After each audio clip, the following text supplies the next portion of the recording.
ধনী ব্যক্তির হাত কোনটি? তুমি হয়তো ভাবছো এটা প্রথম হাত, কিন্তু আসল উত্তরটা সম্পূর্ণ ভিন্ন হতে পারে। আমি তোমাকে ভাবার জন্য কিছু সময় দিচ্ছি। উত্তরটা এই ভিডিওর শেষে দেওয়া হবে। দ্বিতীয় প্রশ্ন, এই সংখ্যাগুলোর মধ্যে লুকিয়ে থাকা 100 নম্বরটি খুঁজে বের করো। যদি দেখতে পাও তাহলে লাইক বাটনে ট্যাপ করো, যাতে আমি বুঝতে পারি তুমি সঠিকভাবে দেখেছো। তৃতীয় প্রশ্ন, সাবস্ক্রাইব বাটনে ক্লিক করে কমেন্টে গিয়ে তোমার প্রিয় ইমোজিটা বেছে নাও, যেটা তোমার সবচেয়ে পছন্দের।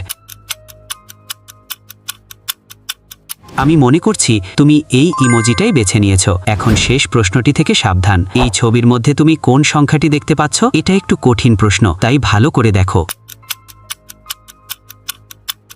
প্রথম প্রশ্নের উত্তরের ধনী ব্যক্তির হাত হচ্ছে 4 নম্বর হাত, কারণ সত্যিকারের ধনীদের তাদের সম্পদ দেখানোর প্রয়োজন পড়ে না।